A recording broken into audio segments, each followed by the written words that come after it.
Hey, Andy and Elizabeth.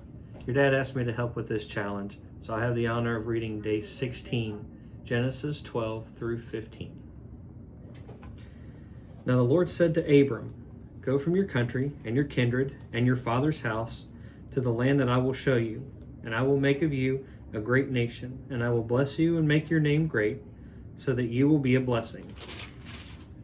I will bless those who bless you, and him who dishonors you I will curse, and in all your families of the earth shall be blessed."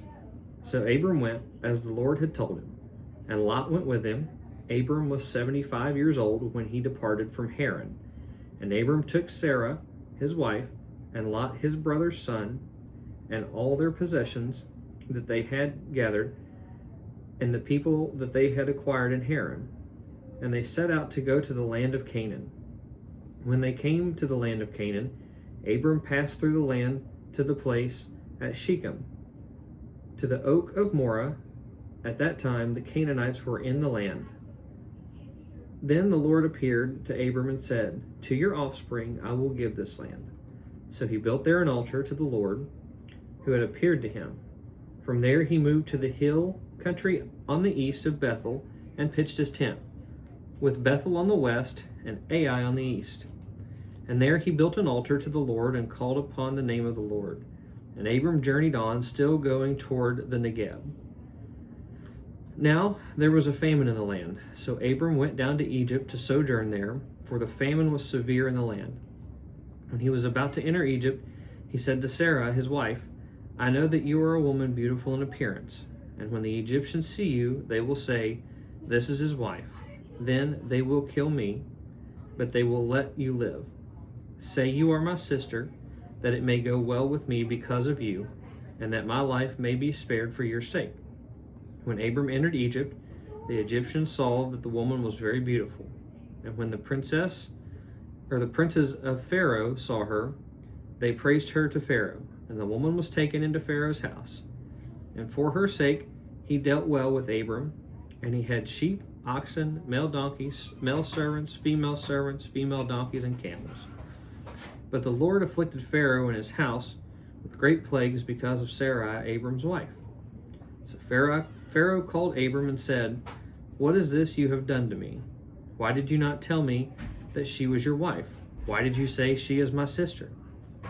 So that I took her for my wife. Now then, here is your wife. Take her and go." And Pharaoh gave men orders concerning him, and they sent him away with his wife and all that he had. So Abram went up from Egypt, he and his wife, and all that he had, and Lot with him, into the Negeb. Now Abram was very rich in livestock, in silver and in gold. And he journeyed on from the Negeb as far as Bethel, to the place where his tent had been at the beginning, between Bethel and Ai, to the place where he had made an altar at the first. And there Abram called upon the name of the Lord, and Lot, who went with Abram, also had flocks and herds and tents, so that the land could not support both of them dwelling together. For their possessions were so great that they could not dwell together, and there was strife between the herdsmen of Abram's livestock and the herdsmen of Lot's livestock. At that time the Canaanites and the Perizzites were dwelling in the land. Then Abram said to Lot, "Let there be no strife between you and me, and between your herdsmen and my herdsmen, for we are kinsmen. Is not the whole land before you separate from me? If you take the left hand, then I will go to the right, or if you take the right hand, then I will go to the left." And Lot lifted up his eyes and saw that the Jordan Valley was well watered everywhere, like the garden of the Lord, like the land of Egypt, in the direction of Zoar. This was before the Lord destroyed Sodom and Gomorrah. So Lot chose for himself all the Jordan Valley, and Lot journeyed east. Thus they separated from each other. Abram settled in the land of Canaan, while Lot settled among the cities of the valley and moved his tent as far as Sodom. Now the men of Sodom were wicked, great sinners against the Lord. The Lord said to Abram, after Lot had separated from him, "Lift up your eyes and look from the place where you are, northward and southward, and eastward and westward. For all the land that you see, I will give to you and to your offspring forever. I will make your offspring as the dust of the earth, so that if one can count the dust of the earth, your offspring also can be counted. Arise, walk through the length and breadth of the land, for I will give it to you. So Abram moved his tent and came and settled by the oaks of Mamre, which are at Hebron, and there he built an altar to the Lord. In the days Amraphel, king of Shinar, Arioch, king of Elasar, Chedorlaomer, king of Elam, and Tidal, king of Goim, these kings made war with Bera, king of Sodom, Bersha, king of Gomorrah, Shinab, king of Admah, Shemember, king of Zeboim, and the king of Bela, that is Zoar. And all these joined forces in the valley of Siddim, that is the Salt Sea. 12 years they had served Chedorlaomer, but in the 13th year they rebelled. In the 14th year, Chedorlaomer and the kings who were with him came and defeated the Rephaim and Ashtaroth Karnaim, and Zuzim and Ham, and Emim and Shavah Kirathim, and the Horites in their hill country of Seir, as far as El Paran, on the border of the wilderness.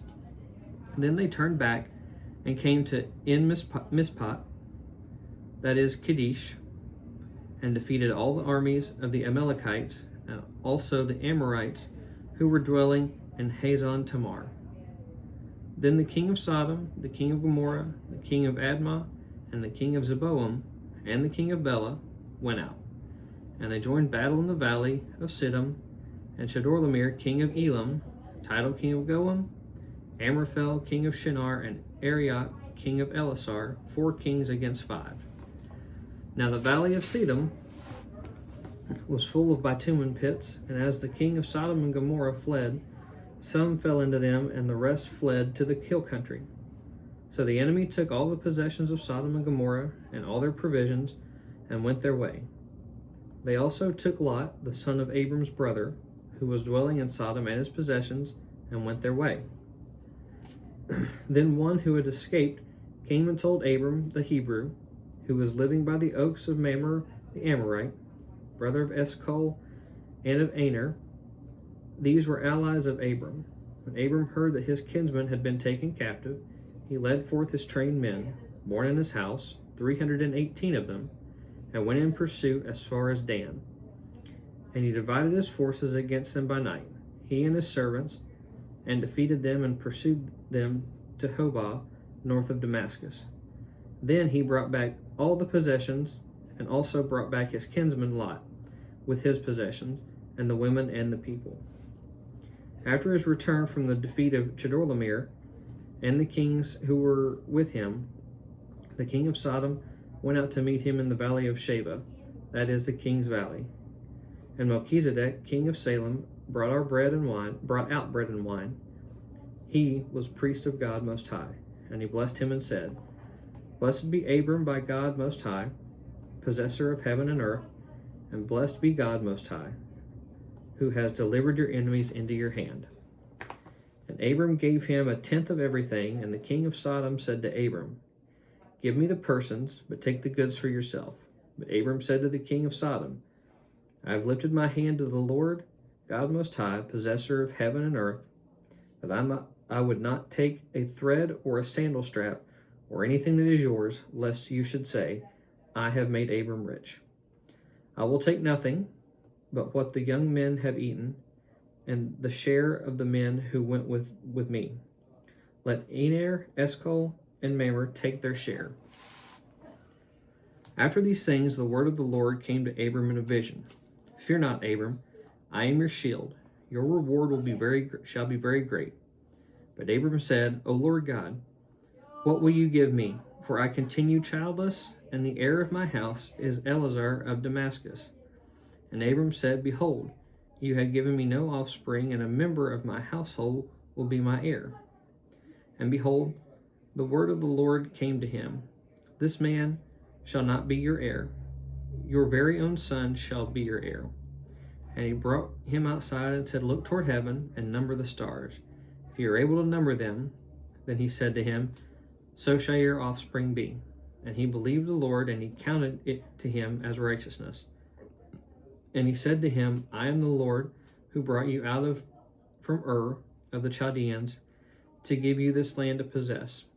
But he said, O Lord God, how am I to know that I shall possess it? He said to him, Bring me a heifer 3 years old, a female goat 3 years old, a ram 3 years old, a turtle dove, and a young pigeon. And he brought him all these, cut them in half, and laid each half over against the other. But he did not cut the birds in half. When birds of prey came down on the carcasses, Abram drove them away. As the sun was going down, a deep sleep fell on Abram, and behold, dreadful and great darkness fell upon him. Then the Lord said to Abram, Know for certain that your offspring will be sojourners in this land that is not theirs, and will be servants there, and they will be afflicted for 400 years. But I will bring judgment on the nation that they serve, and afterward they shall come out with great possessions. As for yourself, you shall go to your fathers in peace. You shall be buried in a good old age, and they shall come back here in the 4th generation, for the iniquity of the Amorites is not yet complete. When the sun had gone down and it was dark, behold, a smoking fire pot and a flaming torch passed between these pieces.